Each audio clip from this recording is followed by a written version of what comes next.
Hi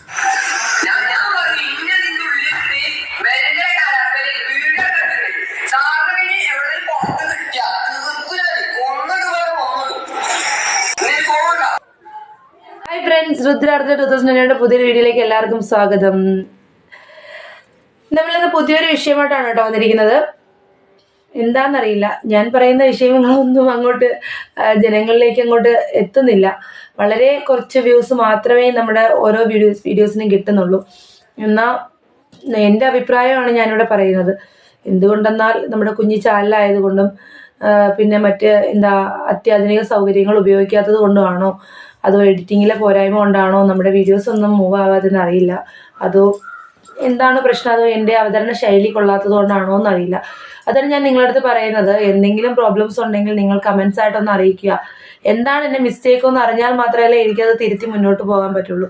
ഈ channel മുന്നോട്ട് കൊണ്ടുപോകണമെന്നും അത് 10 പേർ ശ്രദ്ധിക്കപ്പെടണമെന്ന് ആഗ്രഹിക്കുന്നത് കൊണ്ടാണ് ഓരോ ദിവസവും നിങ്ങളുടെ മുമ്പിൽ ഞാൻ എത്തുന്നത്. ഓക്കെ, അതിനിടയ്ക്ക് കുറച്ച് കമൻസ് കണ്ടിട്ടുണ്ടായിരുന്നു. ക്ലാരിറ്റിയുടെ പ്രശ്നം, അതുപോലെ തന്നെ കാണുമ്പോൾ ചിരി വരുന്നു എന്നൊക്കെ പറഞ്ഞു.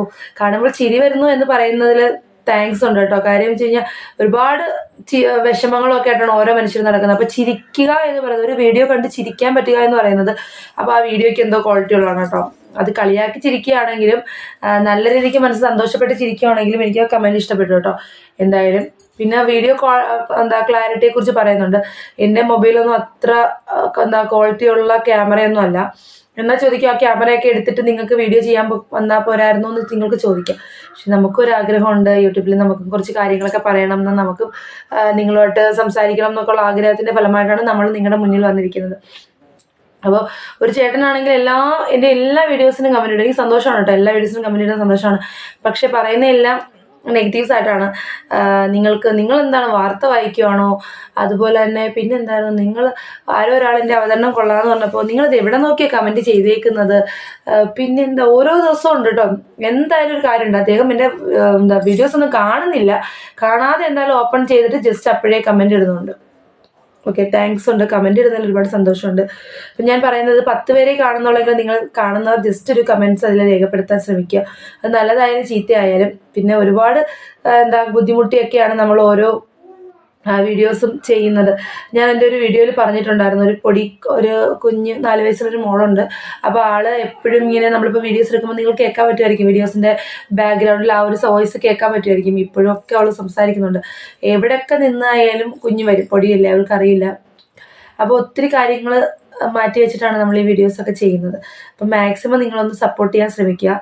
ഓക്കെ ഫ്രണ്ട്സ്, ഞാൻ ആദ്യമേ വന്ന് ബോറടിപ്പിച്ചു അല്ലേ, ജസ്റ്റ് ഇതൊന്ന് പറയണം തോന്നി, അതുകൊണ്ടാണ്. വീണ്ടും ആ ചേട്ടനോട് വീണ്ടും പറയുകയാണ്, ചേട്ടാ വീണ്ടും കമൻസുകൾ പ്രതീക്ഷിക്കുന്നു. ഒരു നല്ല രീതിയിലുള്ള കമൻസുകൾ, മീൻസ് നല്ല രീതിയിൽ എന്ത് മാറ്റമാണ് വരുത്തേണ്ടതെന്ന് പറയുക. ഒരു മനുഷ്യനെ കളിയാക്കാതെ ജസ്റ്റ് നിങ്ങൾക്ക് എന്ത് മാറ്റമാണ് ഈ ലൈവിൽ ഈ വീഡിയോസിൽ വരുത്തേണ്ടതെന്ന് പറയുക. അല്ലാതെ ഇറിറ്റേറ്റ് ചെയ്യാതിരിക്കുക. മീൻസ് ഒരു റിക്വസ്റ്റ് ആണ് കേട്ടോ. ഓക്കെ, ഇനിയിപ്പോൾ എന്തായാലും ഞാൻ ഒരു കമൻറ്റ് പ്രതീക്ഷിക്കുന്നുണ്ട്. എന്തുവാ ചേച്ചി ഇതിങ്ങനെ ബോറടിപ്പിക്കുകയാണല്ലോ എന്നൊരു കമൻറ്റ് ഞാൻ പ്രതീക്ഷിക്കുന്നുണ്ട്.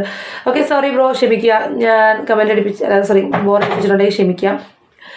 ഞാൻ ഇന്നലത്തെ ഒരു വീഡിയോയിൽ പറഞ്ഞിട്ടുണ്ടായിരുന്നു, ഞാനിങ്ങനെ യൂട്യൂബിൽ ഇങ്ങനെ സ്ക്രോൾ ചെയ്ത് പോയ സമയത്ത് ഒരു കമ്മ്യൂണിറ്റി പോസ്റ്റ് കണ്ടിരുന്നു. അധ്യാപകർക്ക് അവരുടെ വടി തിരികെ കൊടുക്കൂ, അവർ നല്ലൊരു സമൂഹത്തെ വാർത്തെടുക്കും പഴയതുപോലെ എന്നൊരു കമൻറ്റ് കണ്ടിട്ടുണ്ടായിരുന്നു. ഞാൻ ആ ഒരു കമ്മ്യൂണിറ്റി പോസ്റ്റിന് ലൈക്ക് ചെയ്തു, കമൻറ്റ് ചെയ്തു. കാര്യം ആ ഒരു പോസ്റ്റ് വളരെ ശരിയാണ് കേട്ടോ. ആ ഒരു വാക്ക്, ആ ഹെഡിങ് വളരെ കറക്റ്റാണ്. കാര്യം നമ്മുടെ സമൂഹത്തിൽ നേരെയാക്കാൻ ഇനി ആ ഒരു വിഭാഗത്തിനെ കൊണ്ട് മാത്രമേ പറ്റുള്ളൂ, അധ്യാപകർക്ക് മാത്രം. ജീവനുള്ള വസ്തുക്കളെ ആണ് അവർ പരീക്ഷണം നടത്തുന്നത് അല്ലേ. ഒരു ഡോക്ടർ ആയാലും, ഡോക്ടർ പഠിക്കുന്നത് മരിച്ച ഒരു ഡെഡ് ബോഡിയിലാണ് ഡോക്ടർമാർ അവരുടെ പഠനം നടത്തുന്നത്. ഇപ്പോൾ എൻജിനീയേഴ്സ് ആയാലും അതുപോലെ തന്നെ ഏത് വിഭാഗം നമ്മൾ എടുത്താലും എല്ലാവരും ജീവനില്ലാത്ത വസ്തുക്കളിലാണ് പരീക്ഷിച്ച് പഠിക്കുന്നത്. പക്ഷേ ഒരു അധ്യാപകർ മാത്രമാണ് തനിക്ക് മുമ്പിൽ ജീവനുള്ള ഒരു ഇതിൽ പരീക്ഷണം നടത്തുന്നത്. പരീക്ഷണം മീൻസ് അത് അവർക്ക് ആ പരീക്ഷണം നടത്തി വിജയിക്കണമെങ്കിൽ നമ്മുടെ ഈ സമൂഹവും അധ്യാപകരോട്, അതുപോലെ തന്നെ പേരൻസും ഈ അധ്യാപകരോട് പൂർണ്ണ പിന്തുണ കൊടുക്കണം. തൻ്റെ കുട്ടി ഒരു തെറ്റ് ചെയ്തു എന്ന് അധ്യാപിക അല്ലെങ്കിൽ അധ്യാപകൻ വിളിച്ച് നമ്മുടെ വീട്ടിൽ അറിയിക്കുമ്പോൾ എൻ്റെ കുട്ടിയോട് എന്തോ മുൻവൈരാഗ്യം ഉള്ളത് കൊണ്ടാണ് ആ അധ്യാപിക അല്ലെങ്കിൽ അധ്യാപകൻ അങ്ങനെ പറയുന്നതെന്ന് ചിന്തിക്കാതെ തൻ്റെ കുട്ടിക്ക് തൻ്റെ കുട്ടിയിൽ വന്ന് എന്താണ് തെറ്റെന്ന് കുട്ടിയെ പിന്തിരിപ്പിക്കാനായിട്ട് ഒരു ഭാഗം ചെയ്യാനുള്ളത് നമ്മുടെ പേരൻസിനുണ്ട്. അതുപോലെ തന്നെ ഒരു കുട്ടിയെ അടിച്ചു അല്ലെങ്കിൽ ഒരു കുട്ടിക്ക് ഒരു പണിഷ്മെന്റ് കൊടുത്തു എന്നതിൻ്റെ പേരിൽ ഒരു അധ്യാപിക അല്ലെങ്കിൽ അധ്യാപകനെ ഒരു സമൂഹം ഫുൾ ഒറ്റപ്പെടുത്തി ക്രൂശിക്കും. സോഷ്യൽ മീഡിയയിലൊക്കെ പിന്നെ അത് ഭയങ്കര വൈറലായിരിക്കും. ആ വീഡിയോസും ആ സംഭവം ഇൻസിഡൻറ്റും ഒക്കെ എടുത്തിട്ട് വളരെയധികം ആളുകൾ അതിനെ എന്തെല്ലാം രീതിയിൽ അത് മാറ്റാമോ ആ രീതിയിലെല്ലാം മാറ്റിപ്പെടും. ഞാൻ പറയുന്നത് ഒരു വിഭാഗക്കാരെ കുറിച്ച് മാത്രമാണ്. എന്നാൽ തനിക്ക് കിട്ടിയ ഒരു അധ്യാപനം എന്നത് ഇപ്പൊ ഞാനൊരു അധ്യാപികയാണ്. നമ്മൾ അധ്യാപിക ആവുക എന്ന് പറയുന്നത് നമ്മൾ സൈക്കോളജി, ഇപ്പോൾ UP ലെവലാണെങ്കിൽ പഠിക്കുന്ന ചൈൽഡ് സൈക്കോളജിയും, ഹൈസ്കൂൾ ലെവലാണെങ്കിൽ അഡോളസന്റ് സൈക്കോളജിയും, അങ്ങനെ സൈക്കോളജിയൊക്കെ പഠിച്ചിട്ടാണ് നമ്മൾ എന്ത് ചെയ്യുന്നത്, ഒരു BEd അല്ലെങ്കിൽ ഒരു TTC ഒക്കെ പാസ്സായി വരുന്നത്. പിന്നെ നമുക്ക് ടെറ്റ് എക്സാം ഉണ്ട്, അല്ലെങ്കിൽ സെറ്റ് എക്സാം ഉണ്ട്. അത് കഴിഞ്ഞ് നമ്മൾ PSC എക്സാം വരുമ്പോഴത്തേക്കിന് ഒരു 40 അല്ലെങ്കിൽ ആ റേഞ്ച് മാർക്കിന് നമ്മൾ സൈക്കോളജിയൊക്കെ പാസ്സായിട്ടാണ് നമ്മൾ ആ ഒരു ഫീൽഡിലേക്ക്, ഒരു ടീച്ചർ എന്നൊരു ഫീൽഡിലേക്ക് വരുന്നത്. അപ്പോൾ നമ്മുടെ മുമ്പിലിരിക്കുന്ന കുട്ടിയെ ഏത് രീതിയിൽ മാറ്റിയെടുക്കാൻ പറ്റും, ഏത് രീതിയിൽ അത് അതിനോട് ഇപ്പം ഒരുപാട് സെൻസിറ്റീവ് ആയിട്ടുള്ള കുട്ടികളുണ്ട്, പെട്ടെന്ന് റിയാക്ട് ചെയ്യുന്ന കുട്ടികളുണ്ട്, പിന്നെ സ്നേഹത്തിനോട് പറഞ്ഞാൽ മനസ്സിലാക്കുന്ന കുട്ടികളുണ്ട്, പണിഷ്മെന്റ് കൊടുത്താൽ തിരുത്തുന്ന കുട്ടികളുണ്ട്. അപ്പോൾ അത് ഏത് രീതിയിലാണ് ആ കുട്ടിക്ക് ആ ഒരു മാറ്റം കൊടുക്കേണ്ടത് എന്ന് തിരിച്ചറിയാൻ കഴിയുന്ന ഒരു ഏക വ്യക്തിയാണ് ഒരു അധ്യാപിക അല്ലെങ്കിൽ അധ്യാപകൻ. കാര്യം അവർ അത്രമാത്രം ട്രെയിൻഡ് ആണ്.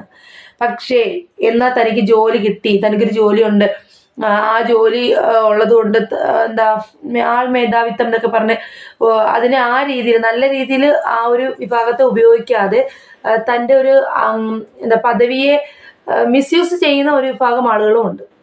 ഓക്കെ, അപ്പോൾ ഞാൻ പറഞ്ഞു വരുന്നത്, നമ്മുടെ അധ്യാപകർ അല്ലെങ്കിൽ അധ്യാപിക ഏറ്റവും കൂടുതൽ സമയം ഒരു കുട്ടി ചിലവഴിക്കുന്നത് ഒരു അധ്യാപിക അല്ലെങ്കിൽ അധ്യാപകൻ്റെ മുന്നിലാണ്, ഒരു സ്കൂളിലാണ് കേട്ടോ, വിദ്യാലയത്തിലാണ് ഏറ്റവും കൂടുതൽ ടൈം അവർ സ്പെൻഡ് ചെയ്യുന്നത്. അപ്പം ആ ഒരു ടൈമിൽ അവർക്ക് മാത്രമേ അവരെ നിയന്ത്രിച്ച് നല്ല രീതിയിൽ കൊണ്ടുവരാൻ സാധിക്കുള്ളൂ. പക്ഷെ അവർക്കത് നിയന്ത്രിച്ച് നല്ല രീതിയിൽ കൊണ്ടുവരണമെങ്കിൽ സമൂഹത്തിൻ്റെയും നമ്മുടെ സൊസൈറ്റിയുടെയും അതുപോലെ തന്നെ ആ രക്ഷിതാക്കളുടെയും പൂർണ്ണ പിന്തുണ ആ ഒരു വിദ്യാലയത്തിന് കൊടുക്കണം. മനസ്സിലായോ? ഇപ്പം എൻ്റെ കുഞ്ഞിനൊരു അടി കൊണ്ടു എന്ന് പറയുമ്പോൾ എൻ്റെ കുഞ്ഞിനെ അടിച്ചു, എന്തിനടിച്ചു എൻ്റെ കുഞ്ഞിനെ എന്ന് ചോദിക്കുന്നതിന് പോലെ തൻ്റെ കുട്ടി ആ അധ്യാപിക അല്ലെങ്കിൽ അധ്യാപകനെ വിളിച്ച് തിരക്കാം. എന്താണ് എൻ്റെ കുട്ടി ചെയ്ത തെറ്റ്, ഇന്ന കാര്യത്തിന് ശരിക്കാണ് കൊടുത്തത്, ഓക്കെ സാർ, ഇങ്ങനെയുള്ള കാര്യങ്ങൾക്ക് സാറ് പണിഷ്മെന്റ് കൊടുത്താൽ പ്രശ്നമില്ല, ഓക്കെ എന്നൊരു ഭാഗം വന്നു കഴിഞ്ഞാൽ ഈ കുട്ടികൾ പേടിക്കും, കുട്ടികൾ തെറ്റ് ചെയ്യുന്നതിൽ നിന്ന് പിൻവാങ്ങും. ഇപ്പൊ കുട്ടികളെ പണിഷ്മെന്റ് കൊടുത്തുകൂടാ, വടി എന്ന് പറയുന്ന സംഭവമേ ഇല്ല, ഡാ അല്ലെങ്കിൽ ഡി എന്ന് ഉപയോഗിച്ചുകൂടാ കുട്ടികളെ. നമ്മൾ ഈ ഡാ ഡി എന്നൊക്കെ ഉപയോഗിക്കുന്നത് അവരോട് വാശിയോ ദേഷ്യമോ ഉള്ളത് കൊണ്ടായിരിക്കില്ല. ചില സമയത്ത് നമ്മുടെ അധ്യാപിക അല്ലെങ്കിൽ അധ്യാപകർ മനുഷ്യരാണ്, അവര് റിയാക്ട് ചെയ്യും അല്ലേ. ഞാൻ ഈ പറഞ്ഞു വന്ന ഈ ഇൻസിഡന്റ്, നമ്മൾ ഈ കഥയിൽ കണ്ട കുട്ടി എന്ന് പറയുന്നത് കുട്ടിയുടെ ഫോൺ പിടിച്ചു വെച്ചതിലും അതുപോലെ കുട്ടി ഈ പറയുന്ന സംസാരങ്ങൾ വീഡിയോ എടുത്തതിലും കുട്ടിയുടെ പ്രൊവോക്ക് ചെയ്യുന്ന രീതി കണ്ടോ നിങ്ങൾ, നിന്നെ ഞാൻ വെളിയിൽ വെച്ച് കണ്ടോളാടാ, അങ്ങനെ നമുക്കൊക്കെ നമ്മുടെ അധ്യാപകരുടെ മുന്നിൽ സാറേന്നല്ലാതെ അല്ലെങ്കിൽ ടീച്ചറിനല്ലാതെ വേറൊരു വർത്തമാനം എഴുന്നേറ്റ് നിന്ന് ഒരു സംശയം ചോദിക്കാൻ പോലും പേടിച്ചിട്ടുള്ള കാലഘട്ടത്തിൽ നിന്നാണ് നമുക്ക് ഈ ഒരു അവസ്ഥയിലേക്ക് മാറുന്നത്. കാലിന്മേ കാല് കയറ്റിയിരുന്ന് കാലെടുത്ത് വെച്ചിട്ട് എഴുന്നേറ്റ് നിന്ന് കൈ ചൂണ്ടി എങ്ങനെയൊക്കെയാണ് ആ കുട്ടി പ്രതികരിക്കുന്നത്, എങ്ങനെയൊക്കെയാണ്, അതിനുവേണ്ടി എന്ത് തെറ്റാണ് അധ്യാപകൻ ചെയ്തത്? ക്ലാസ്സിൽ മൊബൈൽ ഫോൺ യൂസ് ചെയ്യുന്നത് തെറ്റാണ്. സ്കൂളുകളിൽ മൊബൈൽ ഫോൺ കൊണ്ടുവരാൻ പാടില്ല. എൻ്റെ ഒരു അഭിപ്രായത്തിൽ ഒരു 18 വയസ്സ് വരെയുള്ള കുട്ടികൾക്ക് മൊബൈൽ ഫോൺ കൊടുക്കുന്നത് വളരെയധികം തെറ്റാണ്. മോസ്റ്റ് മോഡേൺ യുഗമാണ്, അവര് മൊബൈലിന്റെ എല്ലാ കാര്യങ്ങളും പഠിക്കണം, അതൊക്കെ ഓക്കെയാണ്. പക്ഷേ ഇതില് ഈ സോഷ്യൽ മീഡിയയിലുള്ള ചതിക്കുഴികൾ തിരിച്ചറിയാൻ കഴിയാത്ത ഒരു കുഞ്ഞ് ഒരു ബാല്യത്തില് അവരതിലേക്ക് അടിമപ്പെട്ടു പോകും. അതുപോലെ തന്നെ ഡ്രഗ്സിന്റെ ഉപയോഗം, ഇതെല്ലാമാണ് ഇന്നത്തെ കുട്ടികളെ ഒരുപാട് മാറ്റങ്ങളിലേക്ക് കൊണ്ടുവരുന്നത്. എന്ത് മാറ്റം ഈ ഒരു കുഞ്ഞ് പണ്ട് എങ്ങനെയാണോ ഒരു കുഞ്ഞ് ജനിക്കുന്നത്, കുഞ്ഞ് ജനിച്ച് വളരുന്നത് എങ്ങനെയാണോ അതുപോലെ തന്നെയല്ലേ ഇന്നൊരു കുഞ്ഞ് ജനിച്ച് വളരുന്നത് അല്ലേ. ഒരമ്മയുടെയും അച്ഛൻ്റെയും പൂർണ്ണ പരിചരണത്തിലൂടെ വളർന്നു വരുന്ന കുഞ്ഞുങ്ങൾ അപ്പോൾ ആ സ്കൂളുകളിൽ പോകുന്നു, പഠിക്കുന്നു, തിരിച്ച് വീട്ടിൽ വരുന്നു, വീണ്ടും അവരുടെ ആക്ടിവിറ്റീസ് ഒക്കെ ചെയ്യും. ഇതിലെന്തൊക്കെയാണ് മാറ്റങ്ങൾ വന്നത്? അവരുടെ സ്വന്തമായിട്ടുള്ള എന്താ ഞാൻ പറഞ്ഞില്ലേ, കമ്പ്യൂട്ടർ സിസ്റ്റം, മൊബൈൽ ഫോണുകൾ, അതുപോലെ തന്നെ ആവശ്യമില്ലാത്ത കൂട്ടുകെട്ടുകൾ, പിന്നെ ഈ ഡ്രഗ്സ് പോലുള്ള ആവശ്യമില്ലാത്ത ഉപയോഗം, ഇതാണല്ലേ ഓരോ കുട്ടികളെയും വഴിതെറ്റിക്കുന്നത്. ഈ ഒരു കുട്ടിയുടെ വീഡിയോ ഞാൻ ആദ്യമേ ചെയ്തതായിരുന്നു. ഈ ഒരു വീഡിയോ ഞാൻ ഈ ഇൻസിഡന്റ് വന്ന സമയം തന്നെ ഈ ഒരു വീഡിയോ റിയാക്ഷൻ ചെയ്തതാണ്. പിന്നെ ഞാനത് വേണ്ടാന്ന് വെച്ചു. കാര്യം വേണ്ട, നമ്മളത് ചെയ്യണ്ട, ഞാനൊരു അധ്യാപികയാണ്. അപ്പോൾ എനിക്ക് അത് പറയുമ്പോൾ ചിലപ്പോൾ എനിക്ക് ആ കുട്ടി പ്രതികരിക്കുന്ന രീതി കണ്ടിട്ട് ചിലപ്പം എൻ്റെ ഉള്ളിൽ നിന്ന് എന്തൊക്കെയാണ് ചിലപ്പോൾ ഞാൻ പറയുന്നതെന്ന് ചിലപ്പം എനിക്ക് എന്താ പിടിച്ചു നിർത്താൻ പറ്റില്ല. നമുക്ക് അത്രമാത്രം ഒരു ദേഷ്യം വരും. അതുകൊണ്ട് ഞാൻ ആ എടുത്ത വീഡിയോ ഡിലീറ്റ് ചെയ്ത് കളഞ്ഞിട്ട് പിന്നെ വീണ്ടും ഈ ഇൻസിഡന്റ് ഇങ്ങനെ ഇന്ന് ആ കുട്ടിക്ക് സസ്പെൻഷൻ കിട്ടിയെന്നൊരു വാർത്ത കണ്ടു. അപ്പോൾ അതിൻ്റെ പേരിൽ അപ്പം ഞാൻ വെച്ചു ജസ്റ്റ് ഈ ഒരു എന്താ എൻ്റെ അഭിപ്രായം മീൻസ് ഇത്രയേ ഉള്ളൂ എനിക്ക് പറയാനായിട്ട്. രക്ഷിതാക്കൾ ഒരു കാര്യം മനസ്സിലാക്കുക, തങ്ങളുടെ മുമ്പിലിരിക്കുന്ന അധ്യാപിക അല്ലെങ്കിൽ അധ്യാപകന്റെ മുന്നിലിരിക്കുന്ന ഒരു കുട്ടിയോടും യാതൊരുവിധ വേർതിരിവോ അതുപോലെ തന്നെ മുൻ വൈരാഗ്യമോ ഉണ്ടായിട്ടല്ല അവരെ ശകാരിക്കുന്നതും അവർക്ക് പണിഷ്മെന്റ് കൊടുക്കുന്നതും ഒക്കെ ചെയ്യുന്നത്. അതുപോലെ കുട്ടികൾ ചെയ്യുന്ന കാര്യങ്ങൾ നിങ്ങളെ വിളിച്ചറിയിക്കുമ്പോൾ നിങ്ങൾ തൻ്റെ കുട്ടിയെ മാത്രം നോക്കി നിർത്തി നിങ്ങൾ എന്താ പറയുന്നത്, എൻ്റെ കുട്ടിയെ മാത്രം നിങ്ങൾ ശിക്ഷിക്കുന്നു, എൻ്റെ കുട്ടിയെ മാത്രം നിങ്ങൾ സ്പോട്ട് ചെയ്യുന്നു എന്നൊക്കെ പറഞ്ഞിട്ട് ഒരുപാട് രക്ഷിതാക്കൾ മുമ്പിലോട്ട് വരുന്നുണ്ട്. എങ്ങനെയെങ്കിലും എൻ്റെ കുട്ടി ഒന്ന് പഠിച്ചാൽ മതി, അവൻ്റെ സ്വഭാവം ഒന്ന് റെഡിയാക്കി തരുമോ ടീച്ചറെ എന്ന് ചോദിച്ചിട്ടുള്ള എത്രയോ രക്ഷിതാക്കളെ ഞാൻ കണ്ടിട്ടുണ്ടെന്നറിയാമോ എൻ്റെ അധ്യാപന രംഗത്ത്. ടീച്ചറെ ഒന്ന് പഠിപ്പിച്ചെടുക്കൂ, അവൻ വീട്ടിൽ വന്നാൽ ഒന്നും പഠിക്കില്ല, ടീച്ചർ എന്ത് പണിഷ്മെന്റ് വേണമെങ്കിലും കൊടുത്തോ, ഒന്ന് പഠിപ്പിച്ചെടുക്കൂ, ഞങ്ങൾക്ക് പരാതിയില്ല എന്ന് പറയും. പക്ഷെ അങ്ങനെ പറയുമ്പോൾ അവിടെ നമ്മൾ ആ കുഞ്ഞിനെ വാരിയിട്ട് അടിക്കുകയോ അതിനെ ഉപദ്രവിക്കുകയോ ചെയ്യില്ല. പക്ഷെ അങ്ങനെ ഒരു പൂർണ്ണ പിന്തുണ രക്ഷിതാവിൽ നിന്നുണ്ടാകുമ്പോൾ എൻ്റെ അമ്മയെ അങ്ങനെ പറഞ്ഞിട്ടുണ്ട്, അപ്പോൾ ഞാൻ പേടിച്ച് പഠിച്ചേ പറ്റൂ, അല്ലെങ്കിൽ ഞാൻ കുരുത്തക്കേട് കാണിച്ച് എനിക്ക് അടികൊള്ളും എന്നൊരു പേടി കുഞ്ഞിലും ഉണ്ടാകും. അല്ല ടീച്ചറെ അവനെ അടിക്കണ്ട കേട്ടോ, അവൻ ഇന്നലെ ഇന്ന കാര്യം കൊണ്ടാണ് അവനത് പഠിക്കാഞ്ഞത് എന്ന് പറയുമ്പോൾ പിറ്റേ ദിവസം അവൻ പഠിക്കില്ല, അല്ലെങ്കിൽ പിറ്റേ ദിവസം അവൻ ആ കുരുത്തക്കേട് കാണിക്കും. അപ്പൊ ടീച്ചർ എന്ത് കരുത്തും, എൻ്റെ അമ്മ വിളിച്ച് പറയും, ഞാൻ ആ തെറ്റ് ചെയ്ത് എന്തെങ്കിൽ എൻ്റെ അച്ഛൻ വന്ന് പറയും, അല്ലെങ്കിൽ എന്നെ ഒന്ന് അടിച്ചു നോക്കട്ടെ, എൻ്റെ അച്ഛൻ വന്ന് ചോദിക്കും, അല്ലെങ്കിൽ എൻ്റെ അമ്മ വന്ന് ചോദിക്കും എന്നൊരു ചിന്തയാണ് ഇന്നത്തെ കുട്ടികൾക്കുള്ളത്. ഇത്രയും ഒരു വീഡിയോ എടുക്കുന്നു, ഒരു അധ്യാപകൻ ആ വീഡിയോ എടുക്കുന്നുണ്ട്, വേറെ പ്രഥമ അധ്യാപകന്റെ മുന്നിൽ നിന്ന് ഈ കുട്ടി ഇങ്ങനെ സംസാരിക്കണമെങ്കിൽ അവൻ അത്രത്തോളം ഒരു പേടിയില്ല എന്നല്ലേ അതിന്റെ അർത്ഥം.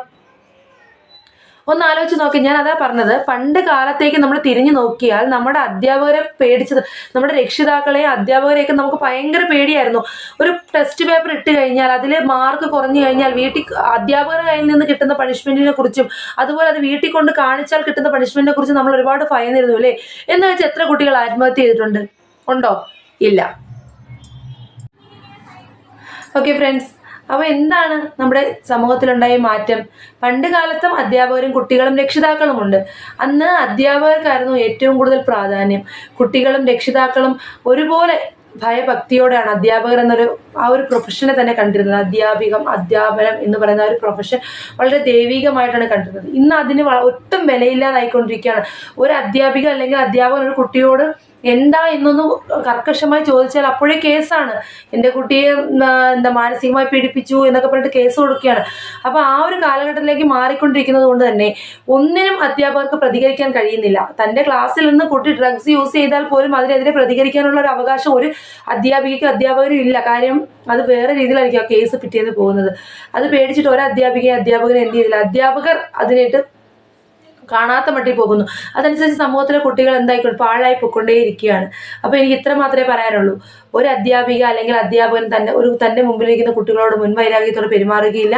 അവർക്ക് തൻ്റെ കുഞ്ഞുങ്ങൾ എങ്ങനെയാണോ അത് തന്നെയായിരിക്കും തൻ്റെ മുമ്പിലിരിക്കുന്ന കുട്ടികൾ. ഞാനും ആ ഒരു ഫീൽഡിൽ വർക്ക് ചെയ്തുകൊണ്ടിരിക്കുന്നത് കൊണ്ടാണ് ഈ പറയുന്നത്.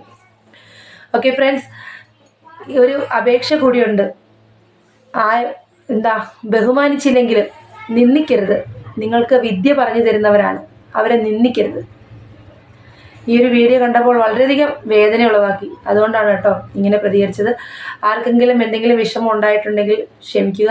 പുതിയൊരു വീഡിയോയിൽ കാണുന്നവരെ tata bye bye, see U.